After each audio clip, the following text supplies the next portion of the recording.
September 7th, 1938. The patient frequently indulges in recriminations expressed in an explosive tone of voice. This morning she threw away the milk, saying it was full of urine, spittle, and all kinds of other filth. Crazed, she hears voices that order her to do things. She says she heard children singing and that they were locked up in a school. January 20th, 1939. Introverted, dazed, cannot focus on anything. When questioned and stimulated, she starts crying and weeping. At other times, she laughs. June 1st. Apathetic. Eats very little. She refuses to be touched. Does not respond. Spends her time in the grounds. The cooks report that she sits on a bench in front of the kitchens. October 14th. Return of impulsive behavior. This morning she asked for 2 eggs to make zabayoni, but when she got them, she threw them up in the air. Excited, clamorous, slightly confused, takes her clothes off. December 8th. Tied to bed for 15 days. High-spirited, tends to make witty comments and use vulgar words, laughs hysterically and pleasures herself. The nurses report that about 2 weeks ago she remained in the showers on her own and didn't want to leave. They said that when they took her away, she swore at them and then lashed out and bit them.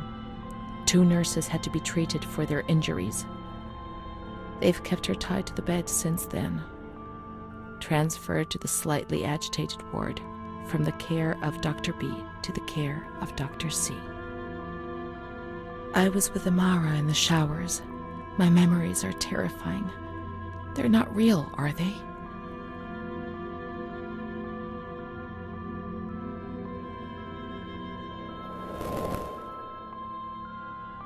December 15th. Dr. C. Patient notes. The abnormality of her psychic state has induced her to lead a life which is irregular and tends towards delinquency. Of fickle and flighty character, she regularly discards her household duties and engages in occasional prostitution. Prostitution? No one would have ever believed a lunatic, let alone a lunatic who lives in the worst sort of sin. Could such a person ever have been subject to sexual violence? Certainly not. Her mental deficiency makes her deaf to the reprimands of her family. She has shown suicidal tendencies. She was brought to the ward yesterday, agitated and hysterical. Treated with cardiazol, 2 injections a week for 5 weeks. They were only trying to confuse us with the therapy, and my God, they succeeded. It was as if they wanted to instill the madness into us.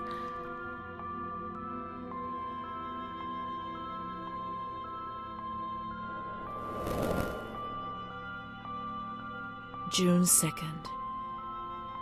After a long period of calm and improvement, the patient is very agitated today and vehemently refuses to submit to a gynecological examination.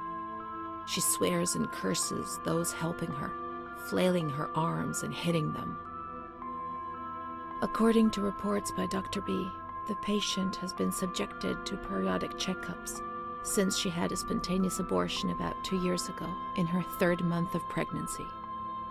Conception occurred after she had sexual intercourse with a stranger who sneaked into the hospital grounds. Details are contained in the charges filed at police headquarters in Volterra, a copy of which is attached to these clinical notes. ES therapy. That's how the reality is concealed. It has all been planned very carefully.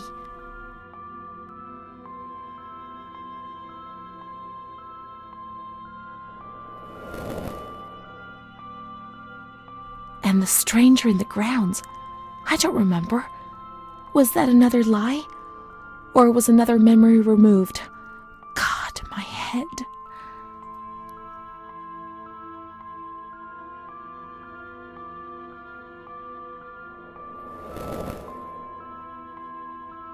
The other Renee, the one the doctor talked about, the evil one who made you feel ill, the prostitute, the delinquent, the manic one. And what was she called?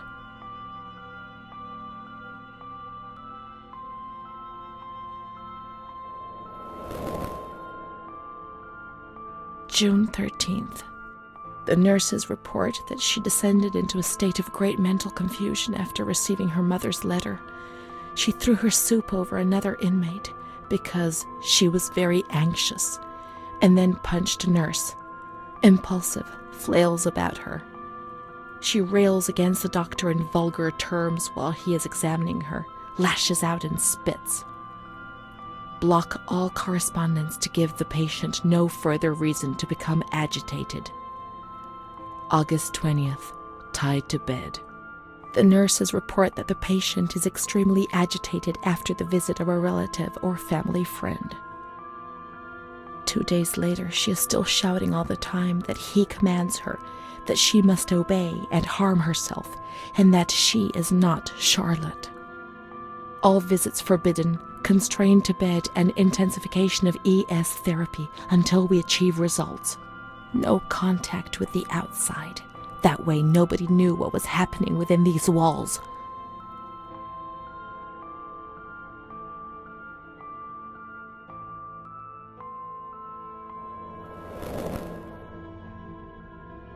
March 3rd. Alert, correct attitude, replies when questioned. The nurses report that the patient is calm, she washes and looks after herself. She affirms the existence of a certain Amara. She says that Amara is a patient who disappeared when she was moved to this ward. No confirmation. Probably a regressive hallucination. Evaluate transfer. So, was I Amara? I can't believe it. I want to keep looking. It would change everything if we could find traces of her existence.